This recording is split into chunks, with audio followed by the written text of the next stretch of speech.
Selamat malam juga untuk Ibu Rohayah Mahali. Apa kabar Ibu? Terima kasih telah bergabung jauh-jauh dari Sydney. Kepada Bapak Ibu sekalian juga yang mungkin tidak saya sebutkan namanya, selamat datang dan terima kasih atas kesediaan Bapak dan Ibu untuk berpartisipasi dalam webinar kami sore hari ini. Sebagai tambahan, mungkin juga beberapa sudah mengetahui bahwa WeTalk ini akan kami adakan setiap 2 minggu sekali. Jadi ini sudah yang kelima, insya Allah ada yang ke-6, ke-7, dan seterusnya. Informasi mengenai WeTalk yang selanjutnya biasanya akan kami berikan di akhir acara. Jadi kami harap Bapak dan Ibu bisa stay tune atau bertahan sampai akhir acara ini. Baik, selamat. Saya akan izinkan saya memulai acara webinar kita pada sore hari ini. Selamat datang Bapak dan Ibu sekalian, selamat berjumpa kembali di WeTalk yang kelima yang merupakan kolaborasi antara Program Studi Bahasa Inggris Politeknik Negeri Malang, Universitas Sumatera Utara, Transkomunika, dan Himpunan Penerjemah Indonesia. Pada WeTalk yang kelima kali ini, kami akan membahas mengenai penerjemahan dan juga penelitian. Kami bersama dengan 2 orang pembicara yang extraordinary sekali. Yang pertama adalah Bapak Rudi Sofyan, yang merupakan staf pengajar program Magister dan Doktor Linguistik Fakultas Ilmu Budaya Universitas Sumatera Utara. Sementara yang kedua adalah Bapak Dr. Sugeng Haryanto, yang merupakan praktisi di dunia penerjemahan dan juga Ketua Program Studi D3 Bahasa Inggris untuk penerjemahan dan industri hospitalitas di Politeknik Negeri Malang. Baik, tanpa berbahasa basi lagi, saya akan menuju kepada pembicara kita yang pertama, yaitu Bapak Rudi Sofyan. Pak Rudi, apa kabar? Selamat sore Pak Rudi, apa kabar? Kabar baik, alhamdulillah. Oke, baik Bapak, sebelum kita mulai bincang-bincangnya, izinkan kami untuk memutarkan video terlebih dahulu, G. Baik, silakan Mbak Tanti. Mohon bantuannya.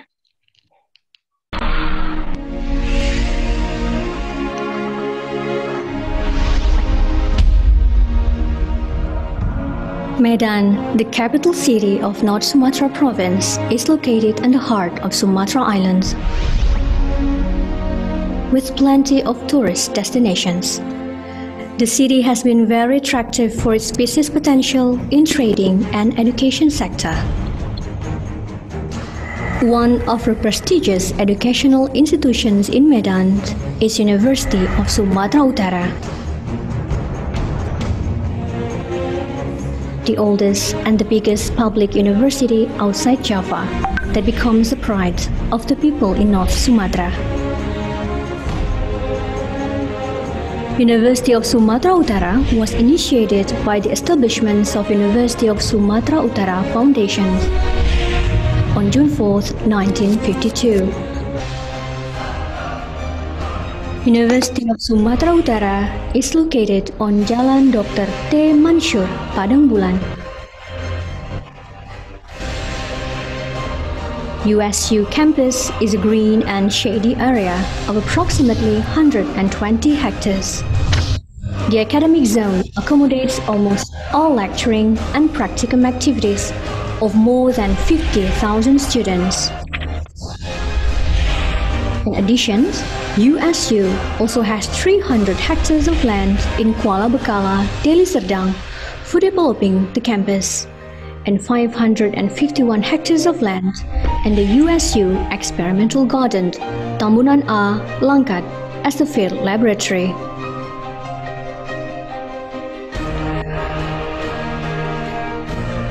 All students' activities are also supported by adequate campus facilities. and information technology infrastructures.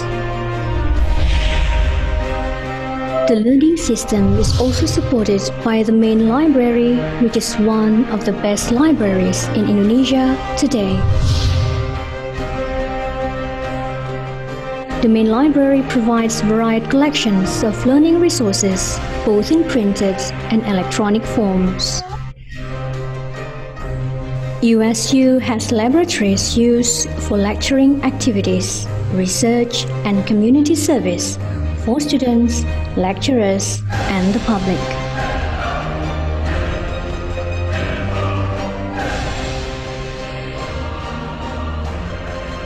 USU provides sports facilities or core and multi-purpose buildings such as auditorium, student open stage, and student hall.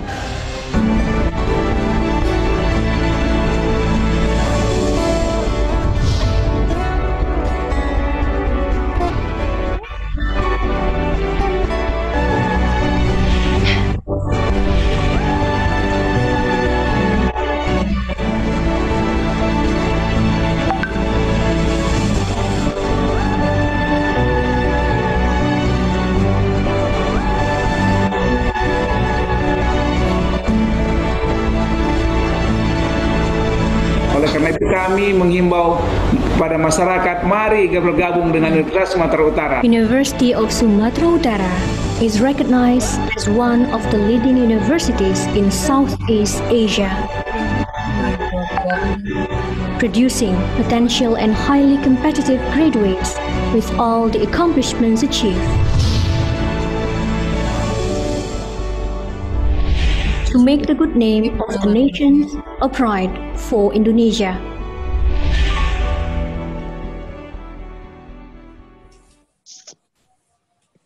Baik, luar biasa sekali ya tadi video dari Universitas Sumatera Utara. Pak Rudi, silakan bisa dimulai penyampaian materinya. Terima kasih. Saya akan mendiskusikan ya, sebetulnya bukan menyampaikan, mendiskusikan dengan teman-teman sebenarnya, karena penerjemahan ini juga saya juga masih termasuk baru ya, terutama di risetnya. Di USU kita sudah ada S2 level master dan doktor untuk kajian terjemahan. Jadi memang fokus pada translation studies. Nah, kalau saya melihat selama ini tren-tren riset terjemahan itu, kalau ada yang bicara ini kayaknya story-nya. Baik, mohon maaf pada Bapak Ibu peserta, kami mohon bantuannya untuk memute-kan mikrofonnya.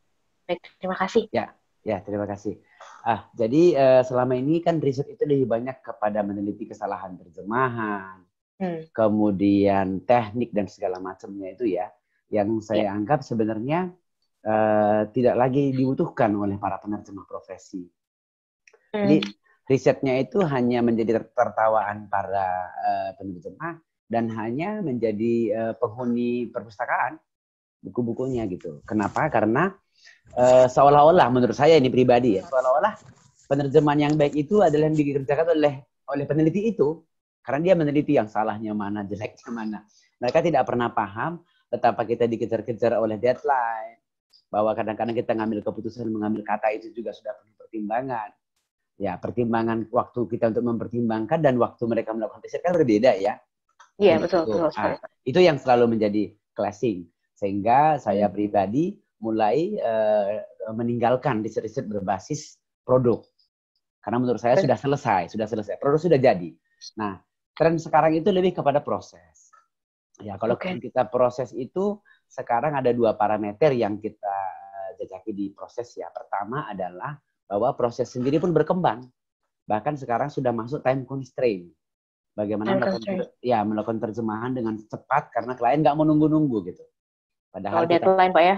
Iya. Jadi cepat, tepat dan murah. Betul. Ya, nah sama ketika bekerja sebagai penerjemah juga saya selalu mengatakan bahwa saya hanya punya 3 kata untuk klien, yaitu cepat, murah dan bagus.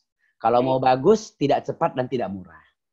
Kalau mau murah, tidak bagus dan tidak cepat. Mungkin nggak siap-siap juga gitu. Nah, kalau mau cepat, tidak bagus dan tidak murah karena ada rush hour charging. Saya juga akan menagih mereka untuk uang lemburnya begitu.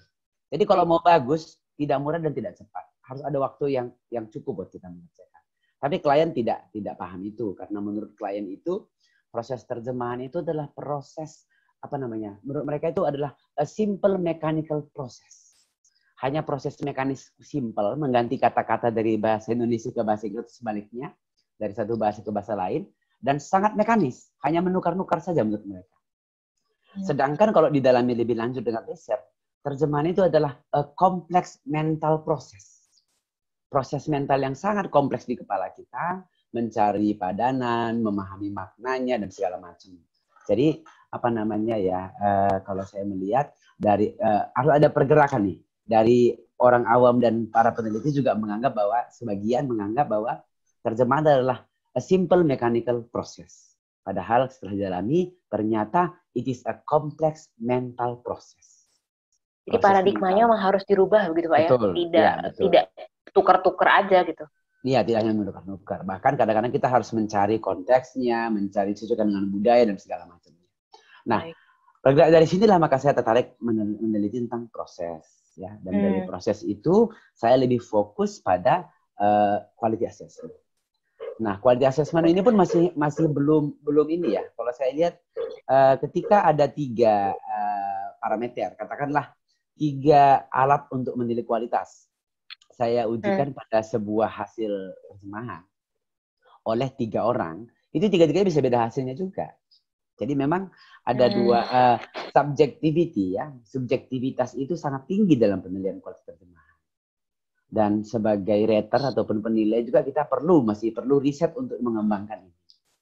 Jadi kalau sesuai dengan topik itu, sekarang saya sih mengharapkan trennya itu ke proses, lebih mungkin kepada quality assessment, satu itu ya. Dan yang kedua adalah penelitian tentang teknologi-teknologi terjemahan. Di zaman saya menerjemahkan mungkin 25 tahun yang lalu ya, di saat Google tidak ada, online list tidak ada, kita hanya mengacu betul-betul pada kamus yang cukup banyak untuk melihat itu ya. Risetnya kan sangat terbatas pada itu. Tapi sekarang saya lihat sudah begitu sophisticated, ada Google yang sangat membantu, ada Grammarly untuk membantu untuk terjemahan ke bahasa Inggris juga. Nah, saya berharap ke depan itu riset-risetnya seperti itu, lebih mengarah kepada alat-alat bantu yang membantu penerjemah untuk bisa membuat mereka bekerja lebih cepat dan hasilnya lebih baik. Nah, seperti itu. Ya. Baik. Berarti ini Pak ya, maksudnya korpus ya, data berarti? Saya ke prosesnya, bukan ke datanya, ke prosesnya saja. Ke mental proses tadi, kan tadi saya sebutkan bahwa selama ini orang berpikir bahwa terjemahan adalah a simple mechanical process. Proses mekanis yang mudah, yang sederhana. Mengganti-ganti saja. Ternyata itu kompleks mental proses. Karena prosesnya kompleks dan ada di kepala manusia dan berhubungan mental, tentu dibutuhkan riset-riset yang lebih mendalam untuk mengkaji itu. Ya, seperti itu. Baik. Berarti bagaimana caranya kualitas penerjemahan kalau misalnya kita menggunakan platform software A, B, dan C begitu Pak? Betul. Kalau bisa saya tangkap. Ya, sebagaimana mungkin. Jadi begini sebenarnya. Saya pernah ditanya, berapa sih tarif penerjemah begitu ya? Walaupun ada standar itu, terus saya tanya balik, berapa sih sebenarnya tarif seorang dokter spesialis? Walaupun sebenarnya ada acuan, tapi tiap dokter pasti melakukan tarif yang berbeda. Seperti apa yang dia lakukan dalam pekerjaannya gitu. Nah, kadang-kadang kan klien, ini kerjaan cuma 3-4 halaman, Bapak bisa kerjakan 2-3 jam. Masa mahal sekali ya? Ya, kita sebutkan begini, untuk dapat mengerjakan itu secepat itu, kita sudah melalui serangkaian training dan latihan. Investasi kita cukup besar. Dan mereka tidak lihat itu kan gitu. Seorang chef yang mampu memasak dengan cepat dan makanannya enak itu kan sudah berulang kali mencoba berbagai ramuan ya, berbagai resep untuk itu. Error ya Pak ya? Ya betul. Jadi itu orang tidak lihat. Nah, sehingga dan pengalaman saya mengatakan latar belakang pendidikan tidak menjamin seorang itu bisa menerjemahkan dengan baik karena dibutuhkan jam terbang. Ya, walaupun sudah tingkat doktor misalnya, belum tentu dia bisa menerjemahkan dengan baik dibandingkan dengan yang masih S1 dengan pengalaman yang sudah tinggi jam terbangnya untuk menerjemahkan.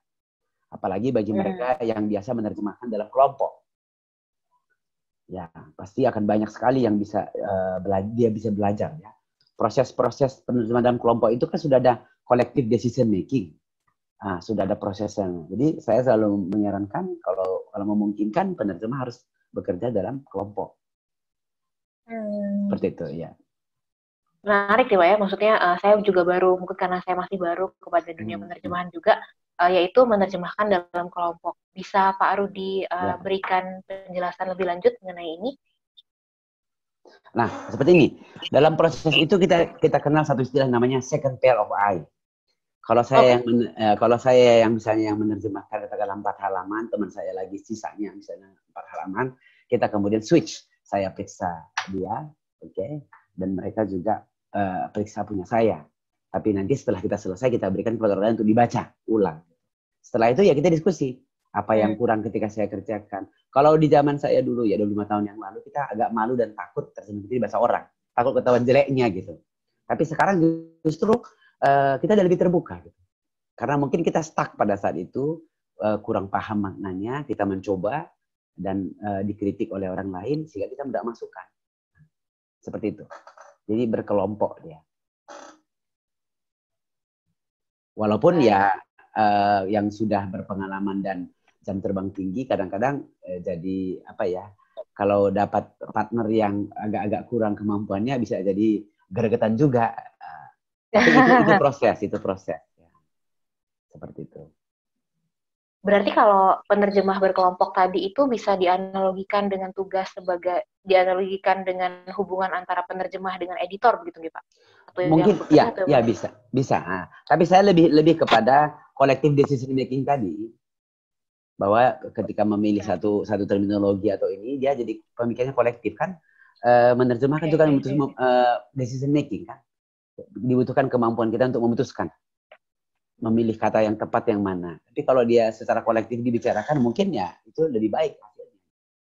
Oke, baik. Jadi berarti tidak subjektif ke dia saja gitu Pak ya. Betul, kadang-kadang juga judgement kita tidak selalu benar. Ya. Baik. Baik.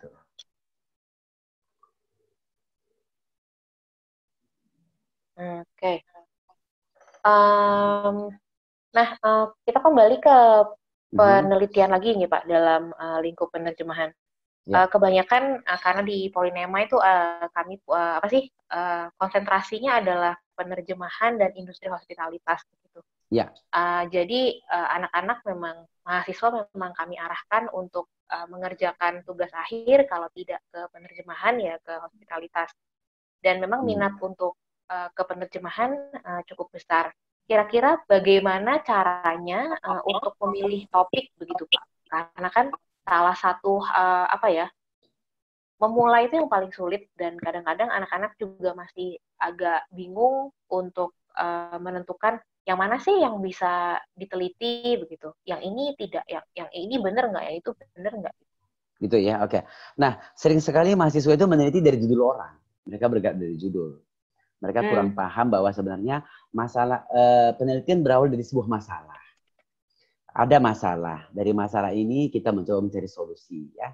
Jadi ada masalah, permasalahan. Jadi awalnya harus masalah. Jadi bukan judul. Walaupun nanti sebuah judul penelitian itu harus menyiratkan apa yang dianalisis, apa masalahnya gitu ya. Ada. Tapi dimulailah dengan sebuah masalah. Masalahnya apa? Setelah masalahnya ketemu, baru cari yang mau dicari. Saya misalnya mau meneliti kualitas terjemahan tentang hukum. Saya pelajari dulu kualitas terjemahan di bidang hukum itu apa. Baru saya cari teksnya. Kadang kan kita teksnya nemu aja, paling kan mengganti saja ya. Judul si A itu teks kontrak, yang si B ini judulnya teksnya itu perjanjian kerja misalnya. Tadi kontrak bisnis. Itu yang ini. Dan saya nggak tahu ya, kalau di kita di S2 S3 ada satu mata kuliah kita yang namanya Translation as a Profession. Nah, di tab ini kita sebut dengan namanya tab ya, Translation as a Profession. Itu tab itu kita melatih mereka mengerjakan, artinya begini, kami tidak memberi mereka skill menerjemahkan, tidak. Kami memberikan mereka skill memanage industri terjemahan. Karena penerjemahan itu sebagian besar adalah OPI, Istilah kita OPI itu one person enterprise. Oke. Ya, dia sendiri yang menjalankan semuanya ya. Walaupun ada juga yang seperti tadi ya, translingua ya ini ya. Ya. Ada translingua itu kan kalau kita bilang kan language service provider ya, LSP gitu. Jadi di tab itu kita melatih mereka untuk mengelola sebuah bisnis, baik sebagai OPI maupun sebagai language service provider. Nah, kita mulai mengajari mereka mulai dari kontrak masuk, klien datang, ketemu dengan front office, sampai proses itu selesai, sampai invoicing keluar. Ya, bagaimana kita menagih misalnya. Jadi sebuah proses produksi industri terjemahan yang kita bahas di sana. Itu mata kuliah. Satu mata kuliah di sana. Bapak, ini ada pertanyaan dari salah satu peserta kami, yaitu Mas Ade Indarta. Tadi yang kalau bisa saya catat, yaitu Mas Ade menanyakan apa contoh real dari proses based translation ini tadi. Nah, jadi prosesnya.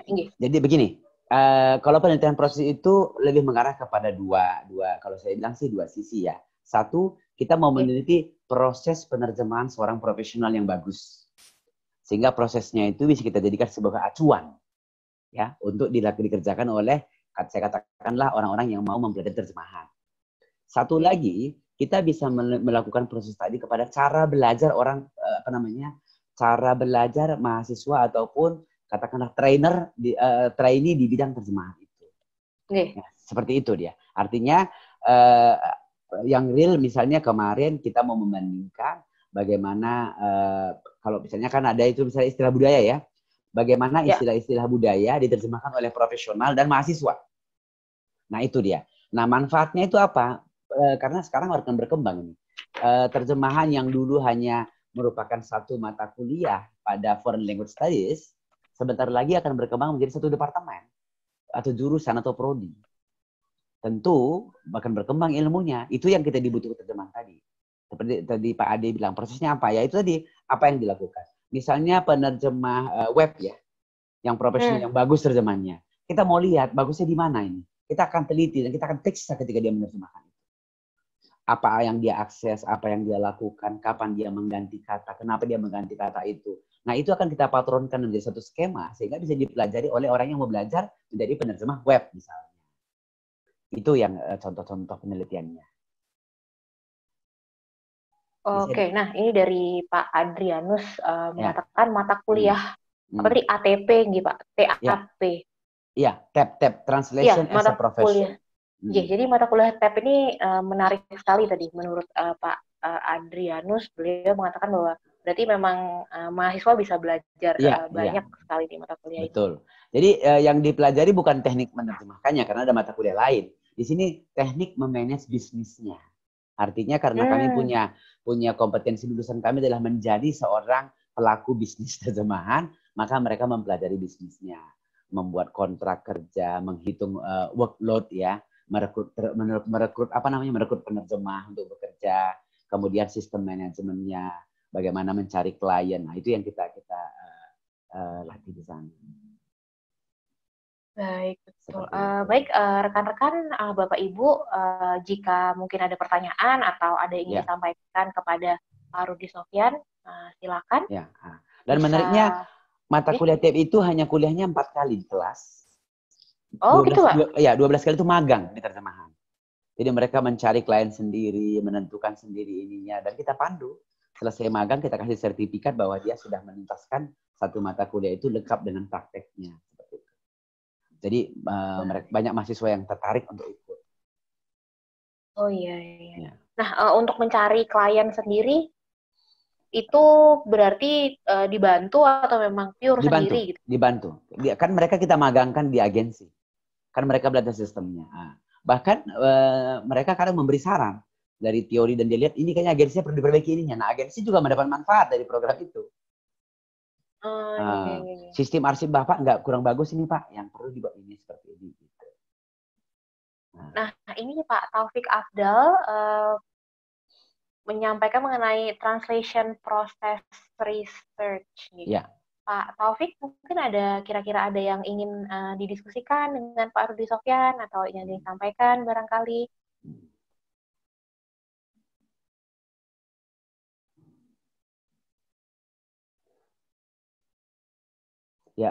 Pak Taufik termasuk yang saya ajak ikut saya ke proses gitu. Walaupun waktu itu ya, karena bimbingan saya ini Pak Taufik, mahasiswa bimbingan saya dulu ketika di S2. Memang saya bilang, ayo kita ke proses. Karena menurut saya proses itu yang akan membantu bisnisnya, membantu penerjemahnya. Kalau misalnya terjemahan tadi katakanlah ada Mas Ade Indarta, terjemahnya diteliti oleh seorang, dicari kesalahannya. Kalau kesalahan pasti ada kan? Kan nggak ada yang sempurna. Nggak ada yang sempurna kan? Tergantung dari sudut pandang mana dia melihat kesalahannya.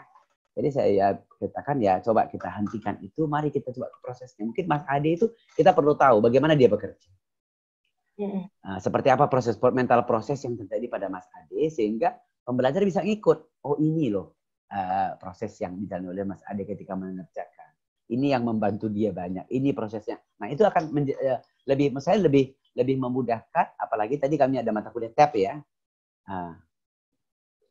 Apalagi kami mata kuliah TAP. Di situ banyak sekali yang bisa didapat oleh mahasiswa itu. Seperti itu. Baik, Pak Taufik mengatakan bahwa mic-nya masih mute, begitu. Saya sudah menghubungi Mbak Tanti juga. Boleh mungkin bisa dibantu mengetik di kolom chat, Bapak bisa saya bantu sampaikan kepada Pak Rudi Sofyan.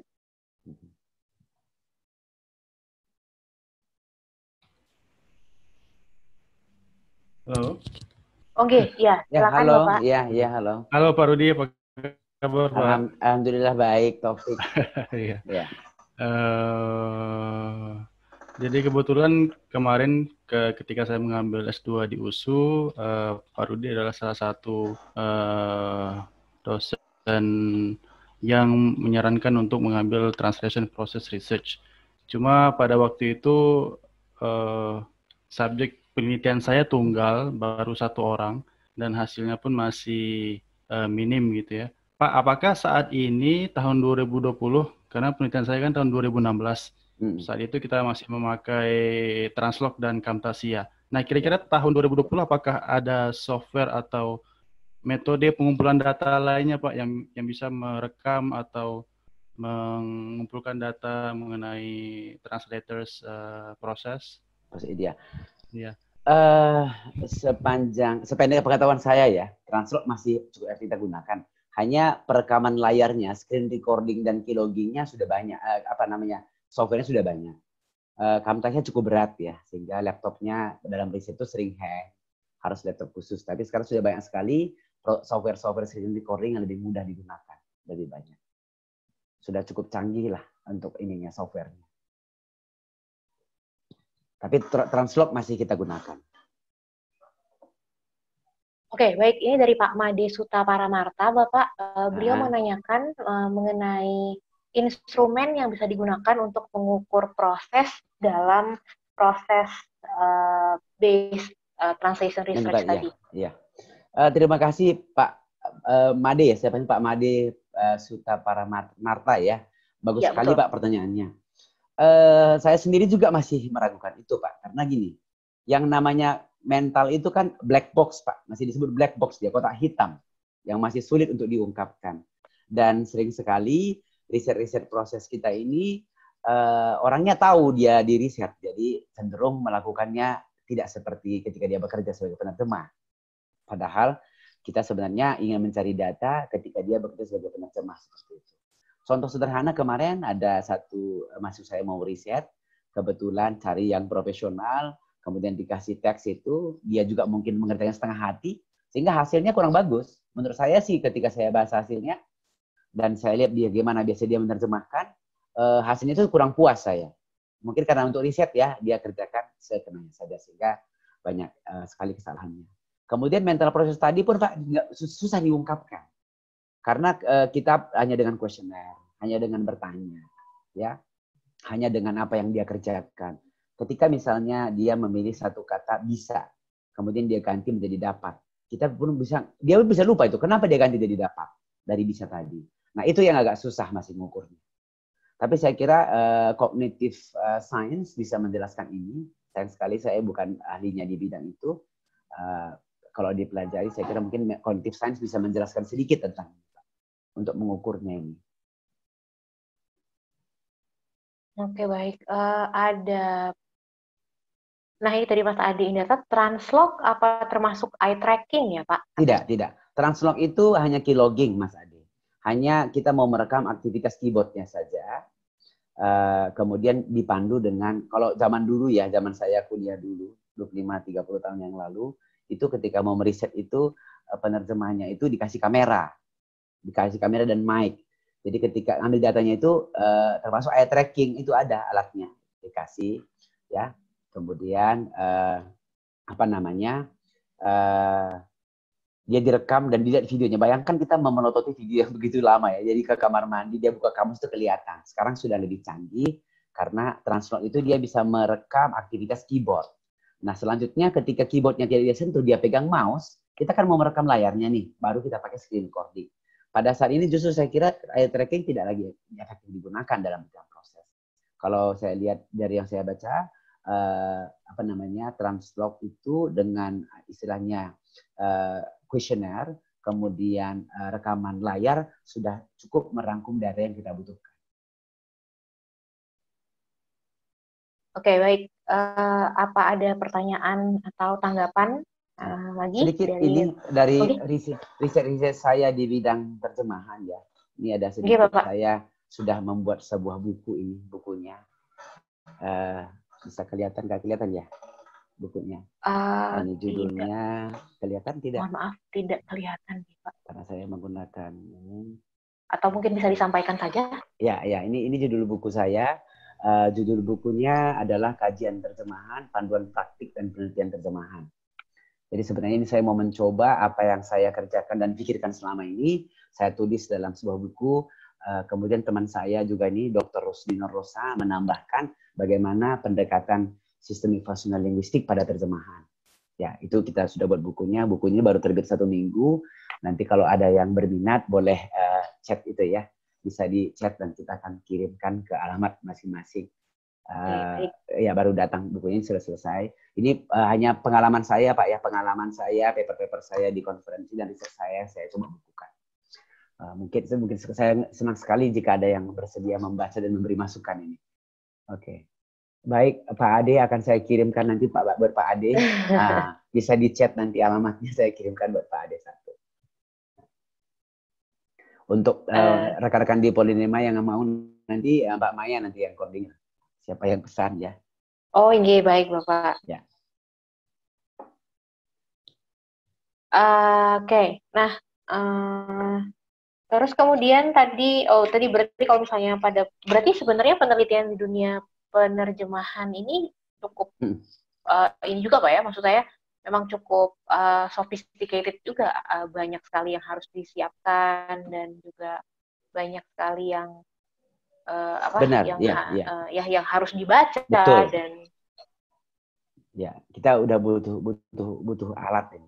Ini banyak yang chat nanti di data ya, Mbak Maya minta kirimkan ke mereka nomor WA saya untuk bisa WA saya langsung. Baik. Atau saya kirim aja WA saya di sini ya. Silakan boleh, Bapak. Di WA kirimkan nama dan alamat ya Pak. Nanti saya cek ongkirnya baru saya kabari ke Bapak. Silakan, itu WA saya. Misalnya tadi ada yang minta contoh spesifik yang pernah dilakukan. Saya pernah meneliti begini. Saya pernah meneliti kira-kira dalam sebuah teks itu, website mana yang banyak membantu mahasiswa dalam menerjemahkan.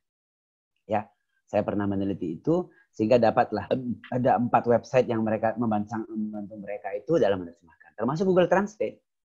Google Translate, Kemendikbud, KBBI, ada beberapa lagi yang saya sudah lupa. Itu yang saya pernah teliti. Nah, kemudian saya juga pernah meneliti, kira-kira ketika sebuah teks itu diterjemahkan oleh mesin translation, apa saja yang biasanya diubah? Dan kenapa itu harus diubah? Juga pernah saya lakukan risetnya. Ya, termasuklah penggantian kata, misalnya imbuhan dan segala macam. Ya, tapi tidak intens ya, karena memang risetnya juga kualitatif, hasilnya pun nanti terpancang. Terpancang artinya hasil riset saya di satu teks tidak bisa digunakan untuk menjadi teks lain, belum tentu sama hasilnya. Maka dari itu saya mengundang kawan-kawan untuk beramai-ramai menelitinya supaya kita mendapat masukan yang cukup banyak. Ya, seperti itu. Berarti tadi untuk melihat kualitasnya atau bagaimana cara software ini menerjemahkan, berarti ini nih Pak, jadi dimasukkan teks dalam bahasa sumber, ya. Kemudian dilihat bagaimana transformasinya ke bahasa sasaran begitu nih. Betul ya. Oke. Karena begini, kalau kita lihat perkembangan teknologi saat ini, banyak yang mengatakan ke saya, Pak Rudi, nanti suatu saat pasti udah ada mesin nih, kita nggak perlu lagi penerjemah.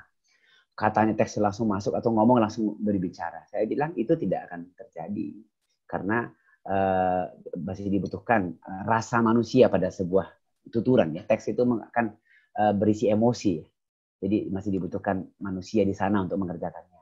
Saya mengatakan bahwa the future of translators are all post editors. Kalau secara teori proses itu ada 3 teorinya. Yang pertama tahap drafting, ya kan?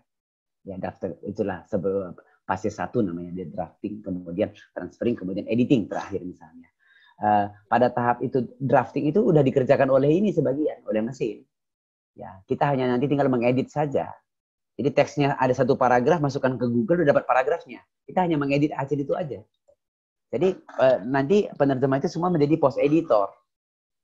Kita hanya kita hanya mengedit apa yang kita dikerjakan oleh mesin. Nah, pada saat mengedit ini yang sekarang saya melihat kurang sekali riset kita. Bagaimana misalnya seperti Mas Ade Indarta ini mengedit sebuah teks kalau seperti itu ada. Kenapa kita, misalnya begini, penerjemahan profesional itu mungkin nggak menggunakan Google, langsung dikerjakan saja. Tapi kenapa kita minta Google yang diedit? Karena mahasiswa kita kebanyakan meng-Google dulu. Meng-Google dahulu, ya. Satu yang paling gampang saja ya, Ibu. USU itu sekitar punya 1.600 dosen tadi ya, seperti profil tadi ya. 900 sekian PNS, 1.000 lebih non-PNS. Jadi totalnya saya rata-ratakan 1.600 dosen. Setiap tahun kami memberikan grant research itu sekitar 700 proposal. Setiap proposal itu ada 2 luaran. Proceeding internasional dan jurnal internasional. Itu pasti ada penerjemahan di sana. Katakanlah 20% udah bisa bahasa Inggris. Dan 700 proposal tadi. 500 proposal itu pasti membutuhkan jasa terjemahan. 500 dikali 2 luaran, berarti ada 1.000 teks per tahun yang harus dikerjakan. Untuk publikasi. Belum lagi abstrak-abstrak mahasiswa. Ini membutuhkan kerja besar sebenarnya. Karena kalau kadang-kadang kita tidak sanggup, akhirnya mahasiswa menggooglekan dan itu nanti kebaca sama pembimbingnya mencak-mencak. Ini apa ini? Ini kamu. Baru dikirimkan ke penerjemahnya seperti itu. Jadi memang kita membutuhkan orang-orang yang saya termasuk angkatan sepatu ini namanya, angkatan sepatu tua. Ya. Karena saya masih menulis skripsi pakai mesin tik dulu, masih ingat, dan belum seperti sekarang ini. Nah, terus terang saja kemampuan kami untuk bisa mengikuti ya perkembangan teknologi ini juga sangat lambat. Ya, baik dari segi tadi teknologi pengembangan translognya, pengembangan screen recordingnya agak lambat dibandingkan dengan yang muda-muda. Nah, kita berharap para mahasiswanya kan lebih cepat nih dapat menangkap teknologinya. Pasti mereka bisa melakukan riset itu dengan lebih baik. Oke. Ini mungkin jadi pertanyaan juga dari salah satu rekan dosen kami juga nih Pak. Tadi kan kalau tentang proses base translation research itu berarti kan membandingkan bagaimana si software ini, bagaimana cara kerjanya begitu ya. Nah, sementara untuk mahasiswa bagaimana cara mereka bisa, gimana ya Pak, maksudnya bisa menentukan, oh ini tuh berarti cara kerjanya seperti ini seperti itu begitu. Jadi lingkup analisisnya bagaimana maksud saya? Berarti kan tadi kan Bapak bilang, oh berarti dibandingkan antara teks sumber dengan sasaran gitu. Jadi kira-kira yang akan dianalisis oleh anak-anak ini segi apa Pak?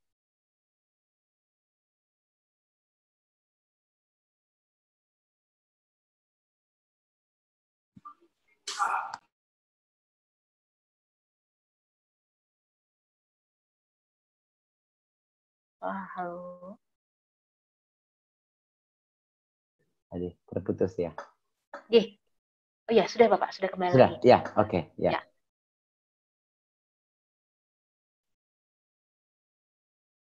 Oke, tolong diulang pertanyaan tadi, terputus pertanyaannya, tidak saya dengar.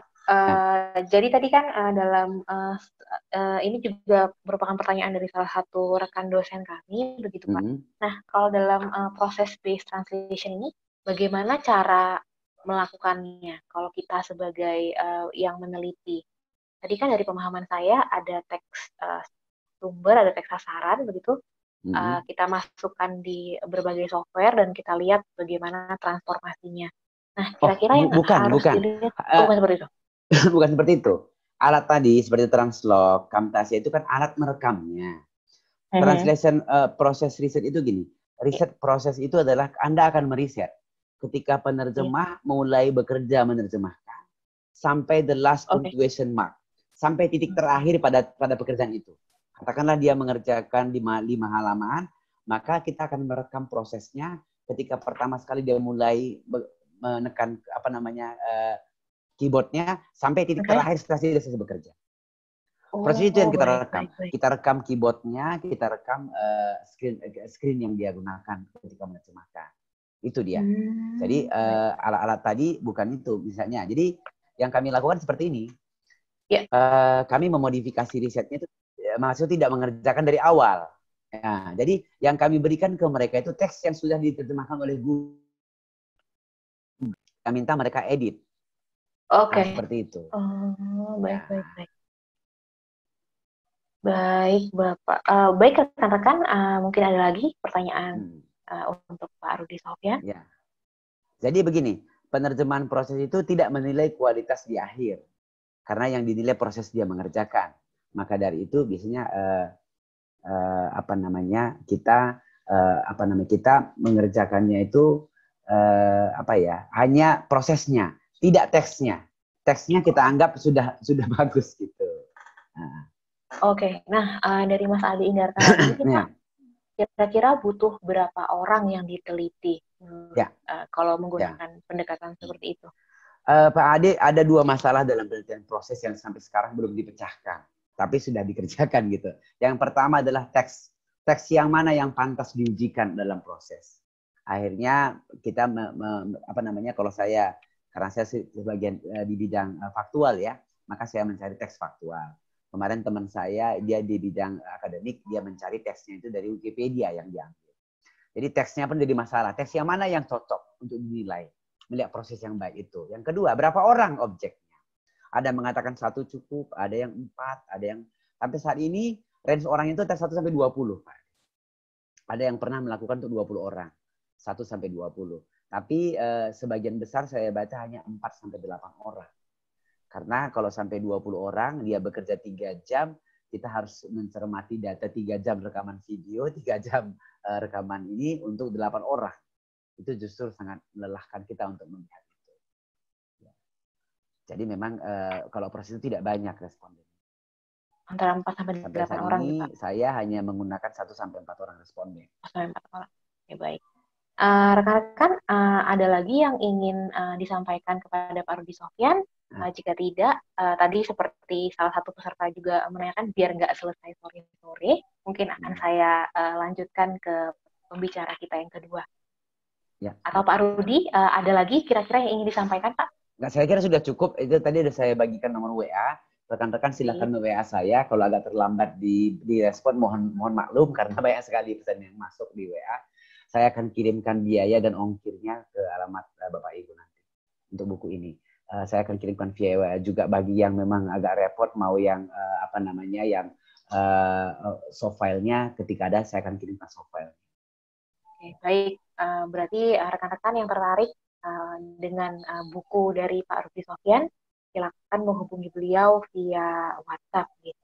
Baik, Pak Rudi, terima kasih banyak atas diskusinya, sangat mencerahkan. Saya sendiri jadi terbuka pikirannya tentang penelitian dalam dunia penerjemahan.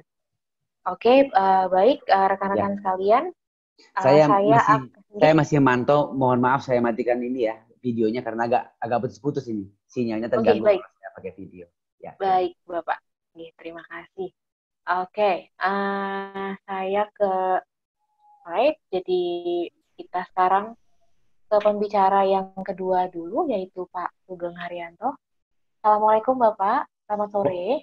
Waalaikumsalam, selamat sore Mbak Maya. Oke, Dan selamat sore rekan-rekan semua. Baik Pak, sebelum Pak Sugeng Haryanto memulai pemaparan beliau, saya mohon izin untuk memutarkan video berikut ini. Silakan Bu Tanti.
Saya ingin menyapa Bapak-bapak, Ibu-ibu, rekan-rekan peneliti, dosen, mahasiswa yang setia mengikuti acara bincang santai kita.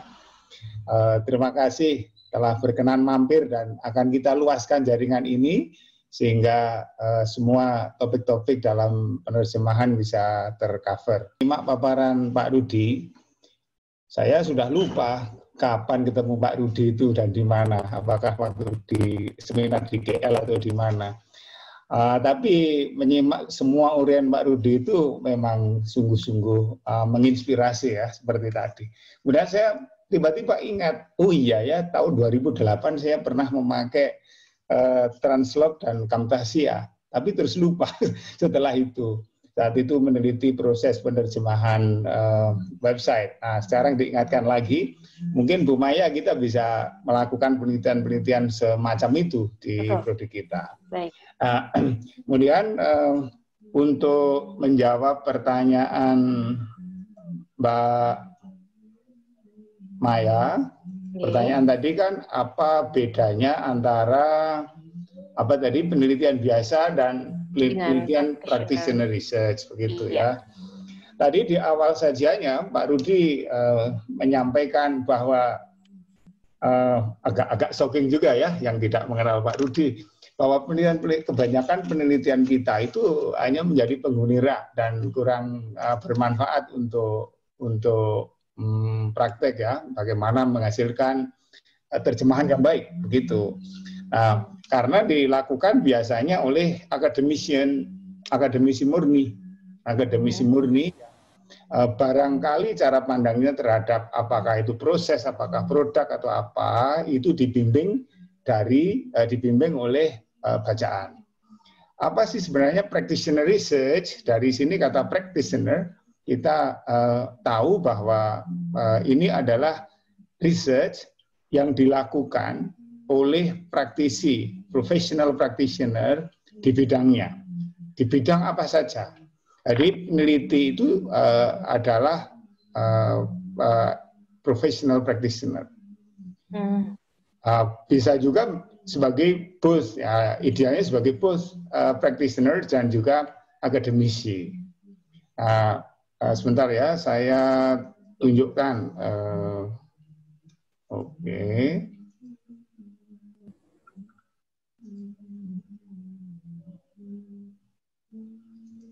Apakah bisa dilihat layar saya? Bisa, Bapak. Yap, oke. Nah, ini yang saya katakan tadi. Practitioner research itu sekali lagi riset yang diadakan dengan setting biasanya di tempat kerja, kantor penerjemahan atau apalah, praktisi di bidang apa, yang dilakukan oleh profesional di bidang itu. Dan dia bukan full-time academic researchers. Nah, kalau terkait dengan bidang kajian terjemahan, saya menemukan di bukunya Jenny Williams and Chestermans, Andrew Chestermans tahunnya berapa saya lupa, dikatakan dia menyebutkan translation with commentary atau annotated translation. Kita lihat tulisan Jenny Williams dan Chesterman itu seperti yang tertera di screen ini. Ini sejenis introspective and retrospective research where you yourself translate the text at the same time, write a commentary on your own translation process. Jadi annotated translation dalam pandangan ini bisa dikatakan sebenarnya practitioner research apabila yang melakukannya itu professional translator. Kalau bukan professional translator, itu belum termasuk kategori practitioner research. Itu masuk ke dalam annotated translation atau translation with commentary. Sementara itu di Indonesia kita melihat annotated translation ini dipakai di belum banyak, tapi sudah cukup lumayan banyak di S1 di tempat kita, di D3, D4, S1, S2, annotated translation. Dan tentu saja tidak semua yang melakukan penelitian annotated translation itu adalah professional translator. Mereka belajar menerjemahkan. Sehingga by definition, annotated translation in that thing yang saya sebutkan itu belumlah disebut practitioner research. Tapi ya mirip-mirip practitioner research karena tujuannya sebenarnya pada saat kita membimbing mahasiswa kita melakukan annotated translation itu adalah untuk membimbing mereka lebih jeli di dalam menghasilkan terjemahan serta mampu mempertahankan pilihan-pilihan terjemahannya itu. Nah, practitioner research itu ada di mana-mana, ada di segala macam bidang profesi. Kalau di medical, di rumah sakit ya itu bisa dokternya, bisa perawatnya. Kalau di hotel bisa skala semua profesi yang terkait di sana. Di sini kemudian yang di layar ini bisa dilakukan oleh seseorang saja, satu orang, practitioner dan juga researcher. Kenapa perlu practitioner? Karena dia yang menjalani itu. Kenapa perlu researcher? Karena untuk melaporkan dengan derajat keilmiahan tertentu diperlukan kebiasaan seorang researcher. Sehingga itu bisa memberi sumbangsih yang lebih baik untuk semuanya, semua kalangan yang terkait dengan translation itu. Bisa juga grup beberapa orang yang bekerjasama melakukan penelitian ini. Grup ini bisa saja professional translator plus academician, begitu. Professional translator plus academician. Lalu ada yang bertanya, kalau begitu, apa bedanya action research dengan practitioner research? Kalau kita baca, maka action research itu salah satu bentuk dari practitioner research. Begitu, saya kira.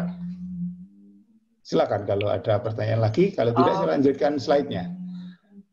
Baik, sampai saat ini belum ada pertanyaan sih Pak dari saya dan juga dari rekan-rekan. Bisa dilanjutkan?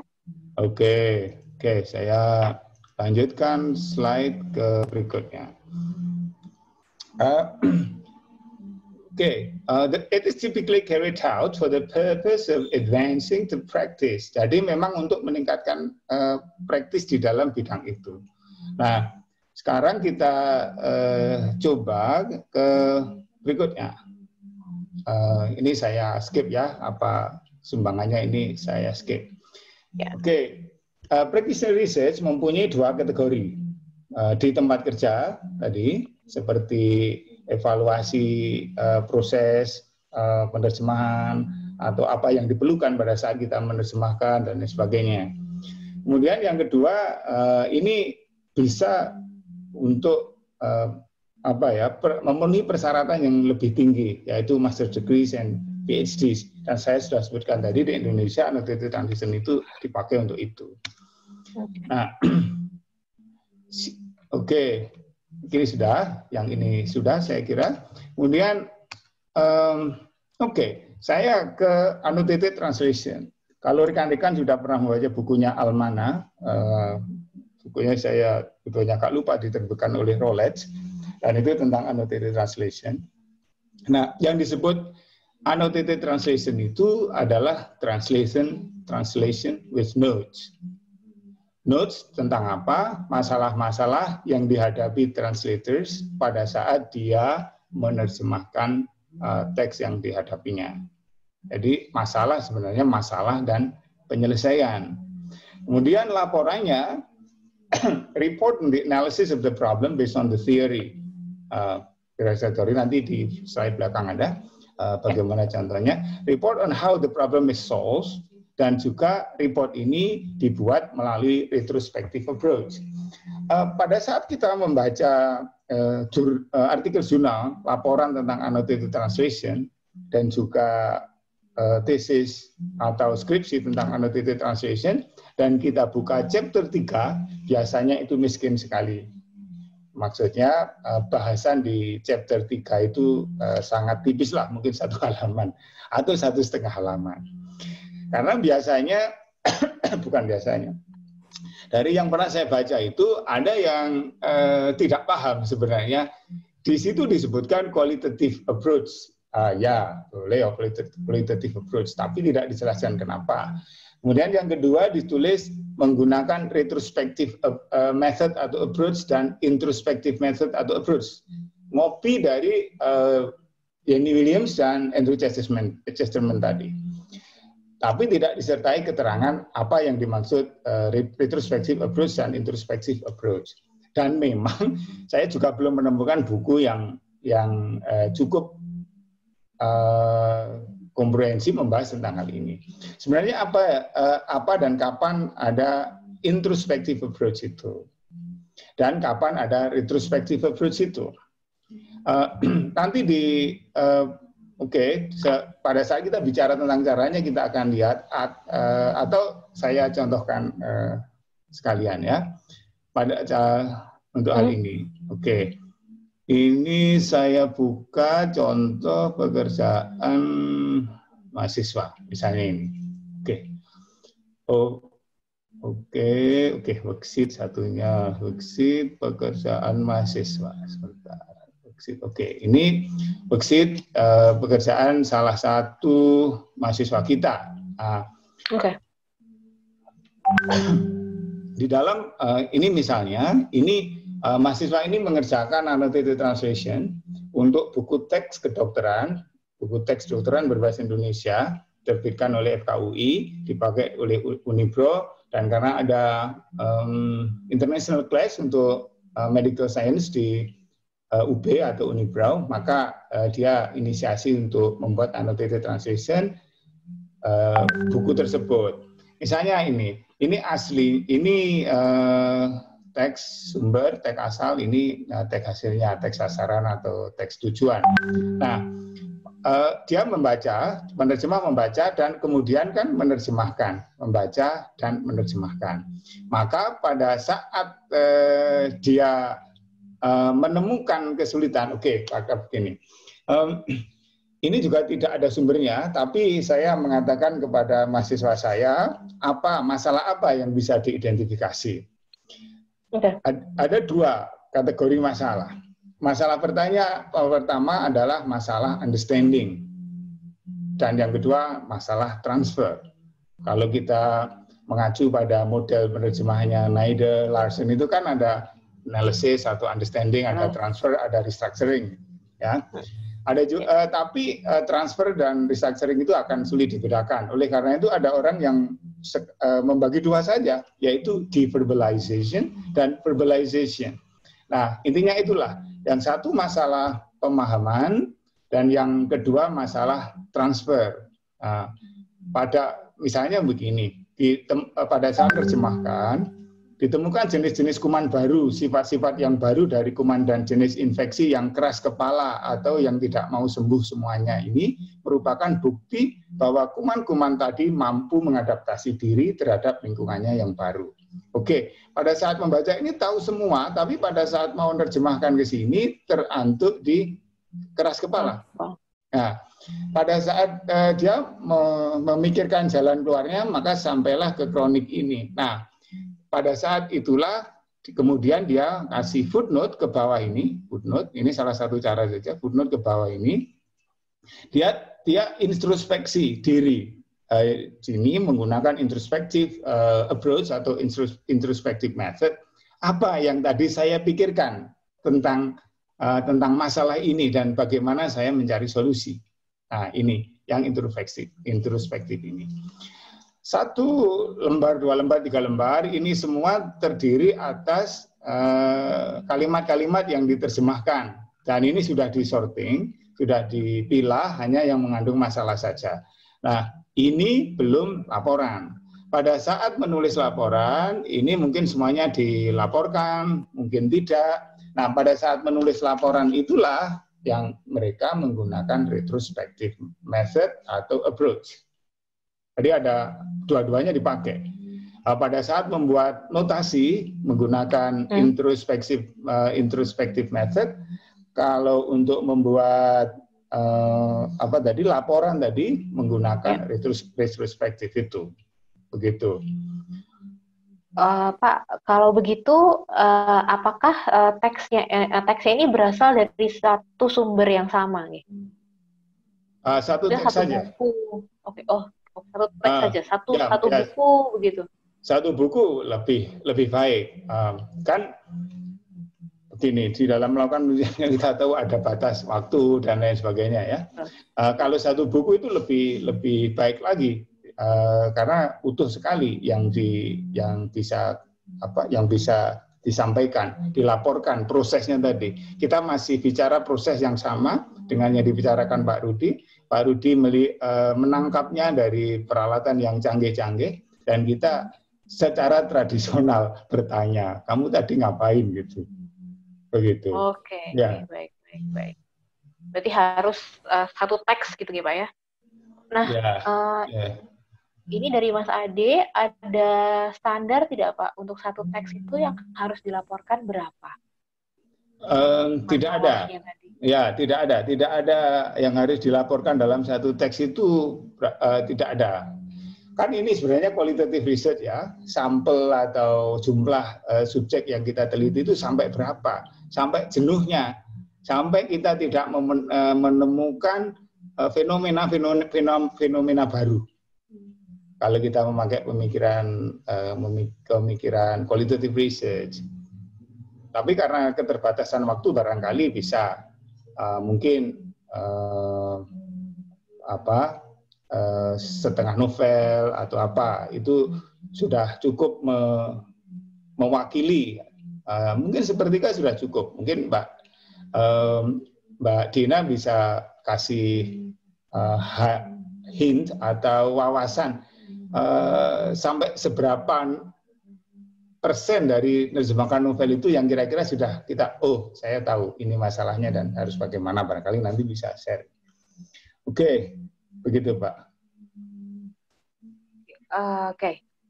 Baik Bapak. Nah, kemudian caranya kita menentukan teksnya itu bagaimana Pak? Oke, kan ini kan practitioner research ya. Di dalam penelitian kualitatif, kita tahu bahwa kita menentukan subjek atau topik itu berdasarkan sesuatu yang sangat baik atau sangat buruk. Ya. Dari yang sangat baik kita bisa belajar, dari yang sangat buruk kita juga bisa belajar. Dari yang biasa-biasa saja, ya this is another me, gitu aja ya. Jadi kita tidak ambil yang biasa-biasa saja. Kecuali di dalam itu tadi, proyek mahasiswa memang bukan murni practitioner research, tapi itu mirip-mirip practitioner research. Namanya annotated translation tadi itu. Begitu. Oke, kalau misalnya berarti kalau penerjemah berarti sehari-hari saja nih Pak, apa yang mereka temukan dalam kehidupan sehari-hari itu bisa diangkat sebagai practitioner research ini. Ya, misal di sini saya lihat di layar ini ada Mbak Dina Begum yang sudah menerjemahkan lebih dari 100 novel. Berarti kita semua sepakat lah kalau yang novel yang diterjemahkan lebih dari 100 itu tentu sudah terasah lah kemampuannya. Nah, orang-orang seperti Mbak Dina ini akan mempunyai otoriti tersendiri, dipercaya orang kalau melakukan practitioner research penerjemahan novel. Begitu. Jadi orang bisa belajar dari sana. Ya. Kalau misalnya kita, saya sebagai dosen begitu kan Pak, saya mahasiswa datang kepada kita dan bertanya, Bu, saya mau melakukan annotated translation. Terus caranya saya gimana dong? Gitu. Teksnya yang seperti apa? Oke. Pasti pendekatannya beda kan Pak, antara yang penerjemah profesional dengan kepada mahasiswa tentunya. Kalau mahasiswa itu tujuannya belajar sebenarnya ya, itu latihan semacam practitioner research. Ya jenisnya apa ya? Ya banyak pertimbangan. Yang paling penting kan yang dia mampu tapi tidak terlalu mudah, tapi tidak terlalu sulit begitu ya. Jadi ada challenge untuk menemukan masalah dan menyelesaikan masalah. Kalau terlalu mudah, ya nanti yang dilaporkan apa? Terlalu sulit, ya nanti dia tidak sampai ke akhir, gitu ya. Oke. Terus tadi apa yang dipelajari ya? Ada pertanyaan dari Ibu Eka. Apakah practitioner research diterbitkan di jurnal khusus atau bersamaan dengan academic research? Ya. Ada jurnal khusus practitioner research, tapi yang kita temukan itu yang bukan di translation. Kalau Journal of Specialized Translation, mungkin di situ bisa menerima. Oke. Tapi memang ini saya belum melihat karena saya bacaan jurnal saya ini buruk sekali. Saya belum menemukan artikel ini di jurnal yang biasa kita lihat seperti sistem, seperti apa gitu ya, untuk penerjemahan. Gitu. Ada pertanyaan? Kalau tidak akan saya... Tadi ada pertanyaan, bagaimana menentukan SL dan TL? Mungkin bisa Mbak Tanti, bisa saya dibantu? Baik. Bagaimana cara menentukan dari SL? Bu Erma, dari UPR, Pak. Bagaimana menentukan SL dan TL dalam bilingual text? Bolehkah SL dan TL-nya dibolak-balik sesuai dengan kemauan peneliti? Seperti itu, Pak. Tidak boleh. Kita harus tentukan mana SL-nya, mana TL-nya. Karena kita akan melihat proses dari SL ke TL itu. Jadi tidak boleh. Supaya gambarnya agak lengkap, permisi saya lanjutkan PowerPoint saya, Mbak Maya ya. Silakan, Pak. Oke. Berikutnya, oke. Ini sudah skip saja. Biasanya pertanyaannya itu dua ini. What are the difficulties encountered by the researcher when translating the text? How are those difficulties solved in the translation? Saya akan pergi ke some categories ini di slide berikutnya. Tapi ingin saya sisipkan bahwa sebenarnya annotated translation itu tidak hanya practitioner research. Menurut Almana, annotated translation itu ada dua hal. Seperti yang kita bicarakan ini, bisa juga annotated translation-nya itu dalam rangka translation commentary. What is the difference between translation commentary dengan annotated translation yang seperti kita bicarakan tadi? Seperti kritik sastra, jadi annotated translation untuk transition criticism atau kritik terjemahan itu ya sudah jadi barangnya, SL dan TL-nya jadi, disejajarkan, kemudian kita coba kritisi dan sambil melakukan kritisisme itu kita menganotasi dan kita laporkan seperti tadi. Oke, itu ada dua macam memang. Nah, sekarang kita lanjutkan. Sebenarnya apa sih masalahnya yang bisa diangkat gitu? Oke, ini stepnya. Oke, sudah saya singgung tadi, select. Nah, tadi pertanyaannya how to select tadi, Pak Maya. Kemudian translate, mix notes. Kalau cara saya tadi dengan footnote di words. Dengan cara apapun silahkan. Dengan cara add notes juga boleh, apa silahkan. Yang penting kita membuat anotasi. Kemudian kita report.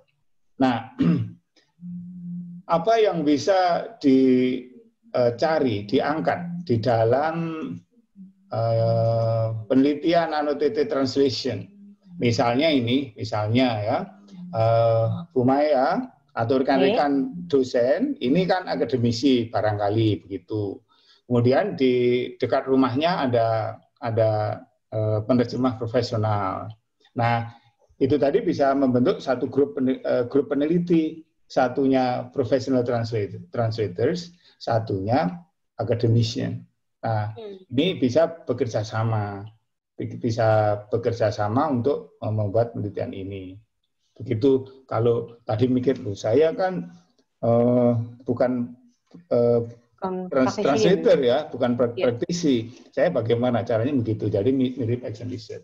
Apa saja yang bisa dilihat yang bisa dilaporkan, dicari, masalahnya adalah yang paling umum itu masalah transition strategies. Kata strategi ini dalam pengertian Chesterman sama dengan prosedur dan teknik di buku lain. Bisa juga masalah grammatical issues, bisa juga pilihan kata dan frasa, bisa juga aspect of cohesion, bisa juga register, bisa juga pragmatic, semiotic, and stylistic aspect, bisa juga cultural and ideologies. Misal kita annotating transition strategies, masalah strategi ini lebih baik, lebih mudah kalau kita memakai theoretical frame, kerangka teori tentang strategi ini, sehingga terbimbing ada strategi apa yang mau diselidiki atau diangkat di situ. Meskipun tidak menutup kemungkinan bahwa dalam menyelesaikan itu penerjemah menyelesaikan memakai strategi-strategi khas dirinya yang tidak ada di dalam buku-buku orang ini. Tapi from the beginning we have to be aware of the transition theory strategy. Yang kedua tadi adalah tentang grammar ya. Number. Jadi dalam satu annotated translations itu bisa diambil salah satu ini aja. Apa tadi transition strategy saja, atau bagaimana menghadapi kesulitan menerjemahkan terkait dengan number, active versus passive, maksudnya grammatical issue saja, atau lainnya. Kalau mampu semua juga boleh gitu. Kalau supaya manageable bisa salah satu atau dua. Kalau lexical choice kita kenapa seperti tadi ya, seperti yang saya tunjukkan sekilas, penerjemah menggunakan kata dari keras kepala diterjemahkan menjadi kronik, lexical choice. Kenapa itu pilihannya seperti itu? Ada juga ke multi-word units, bagaimana menerjemahkan metafor, termasuk keras kepala tadi metafor juga ya, dan itu diterjemahkan menjadi kronik, jadi bukan metafor. Kenapa? Pertimbangannya dan lain sebagainya. From the first hand experience, bukan as we see it. As we maksud saya peneliti ini. Ada juga aspek cohesion, reference, substitution, dan seterusnya. Terus kalau mau yang register, pragmatik terkait dengan macam-macam itu, discourse, ada ini, field of discourse-nya, ada tenor, ada mood of discourse. Oke. Ini dari SFL ya, jadi kalau belajar linguistik SFL maka sudah kenal field, tenor, and mood ini. Dari pragmatik bisa juga aspek pragmatik, aspek semiotik. Oke. Oh, hilang. Di sini ada dua mestinya, ada cultural items dan ideological items yang di dalam ini yang bisa kita teliti.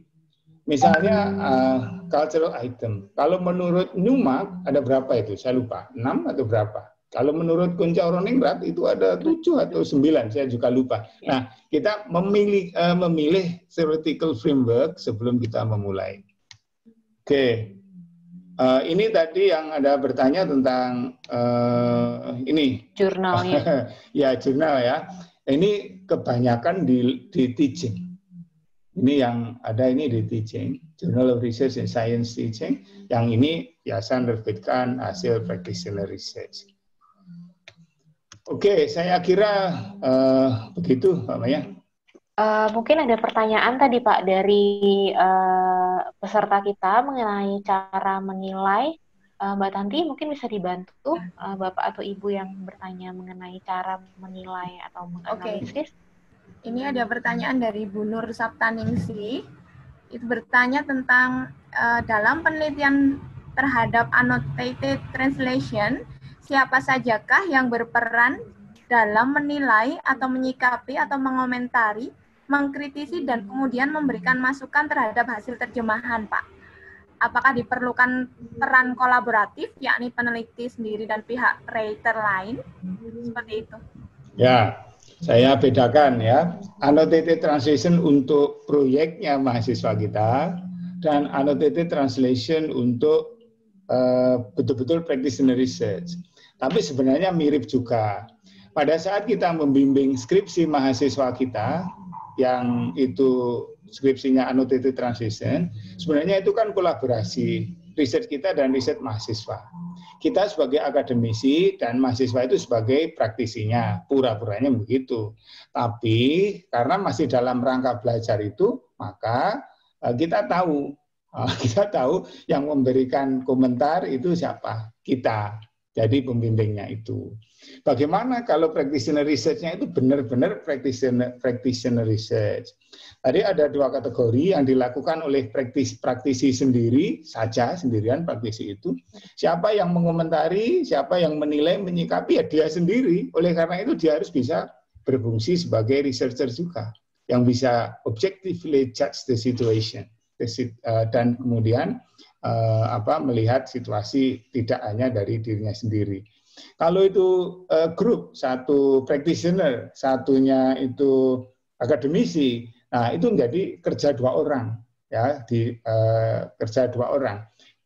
Tentu saja biarkan penerjemahnya itu menerjemahkan, baru setelah selesai, kemudian kita diskusikan. Kita itu artinya akademisi dan praktisi. Kenapa tidak langsung saat praktisi menerjemahkan? Ya, kan kita meneliti prosesnya itu. Nah, nanti kan dari praktisi itu akan ada dialog penolakan atau persetujuan. Seringkali seperti yang dikatakan Mbak Rudi, kita akademisi ini merasa lebih tahu segalanya ya terhadap para penerjemah itu. Memang aturan-aturan kita tahu, tapi ada hal-hal kecil yang kita tidak tahu. Misalnya begini, seorang penerjemah melakukan menerjemahkan panduan memasak untuk international restaurant chains. Ya, ini berarti kita tahu bahwa teks itu mungkin sudah melalui proses internasionalisasi dan kemudian diterjemahkan untuk melokalkan. Nah, si penerjemah melakukan knife jenis ini tidak boleh sering digunakan, gitu terjemahannya. Sudah gitu. Pasangannya, partnernya, akademisi menyalahkan. Ini tidak bisa. Knife itu kata benda umum yang ada Indonesianya itu pisau. Ya misalnya begitu kan. Nah, ini masalah sepele. Tapi penerjemahnya punya argumen. Ini bukan pekerjaan pertama saya. Ini pekerjaan mungkin sudah ketiga. Tahun lalu itu saya menerjemahkan knife jadi pisau tidak boleh dikembalikan, harus tetap knife karena ini seragam di seluruh dunia untuk penyebutan alat-alat ini. Misalnya begitu. Kelihatannya sepele ya, tapi ya memang begitu adanya. Oleh karena itu komentar diskusi oleh akademisi dan praktisi ini dilakukan setelah prosesnya selesai. Proses anotasinya juga selesai. Apakah diperlukan, itu arti kolaboratif, apakah diperlukan reader? Tidak diperlukan reader. Sebenarnya dalam pengertian reader, hasilnya jelek atau bagus gitu ya. Seperti yang dikatakan oleh Pak Rudi tadi, senafas dengan itu. Hanya apakah langkah-langkah yang ditempuh untuk menyelesaikan masalah itu masuk akal, berhasil atau tidak. Jangan lupa bahwa keberhasilan sebuah terjemahan menurut di lapangan, di industri, menurut teori Scopus itu kan sukses atau protes, kalau nggak salah begitu. Prof. Rudi mungkin bisa membetulkan. Kalau tidak ada protes dari kliennya berarti itu berhasil. Kalau ada protes itu tidak berhasil. Apapun yang dikatakan orang, ya begitulah. Karena itu adalah terjemahan, jasa terjemahan itu ya semacam komoditas yang akan membantu pemilik naskah untuk berbisnis. Gitu saya kira. Oke, baik Bapak. Ada lagi Bapak Ibu dan rekan-rekan sekalian yang ingin disampaikan? Saya lihat Pak Ade bertanya, untuk penelitian semacam ini apa tidak ada masalah hak cipta Pak kalau diterbitkan di paper? Oke. Ada dua poin untuk hak cipta. Satu mungkin materi ya, materi. Kalau bisa buat pakai materi yang bukan materi yang sebenarnya tapi mirip. Kalau terpaksa materi yang sebenarnya sesuatu yang menyangkut trademark dan lain sebagainya disembunyikan, tapi jadinya nggak dibaca di kurang bagus. Dan masalah kedua masalah hak cipta, siapa penulisnya. Pada penelitian ini penulisnya di jurnal itu dua pihak itu misalnya. Mas Ade sebagai praktisi, Mbak Maya sebagai akademisi melakukan penelitian ini.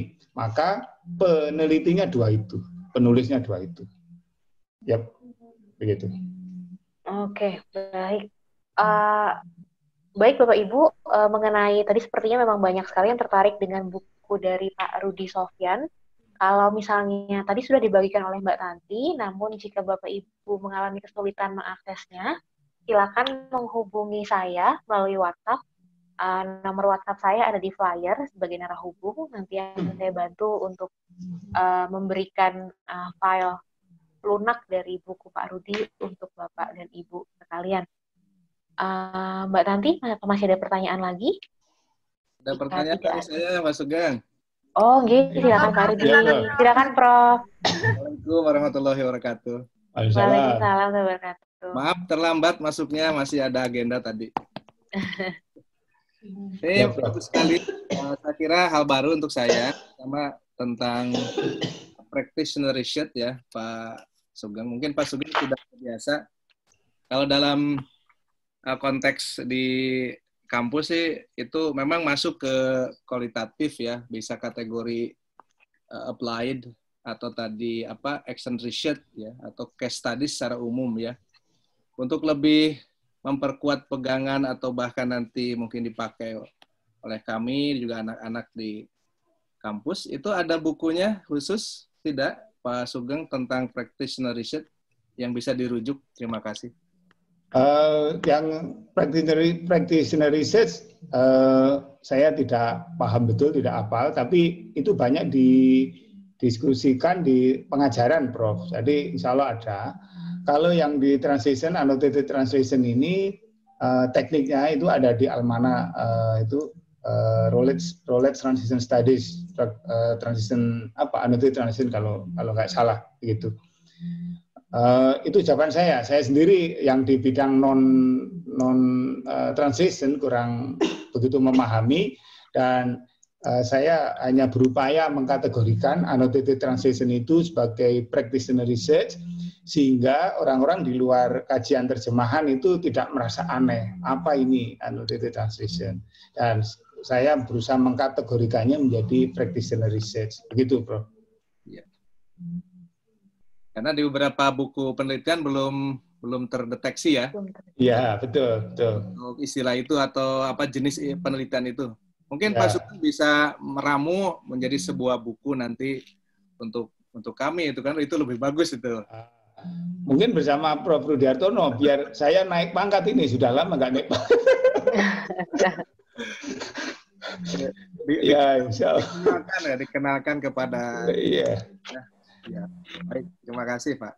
Terima kasih, Prof. Ya. Baik, terima kasih Prof. Rudi Hartono.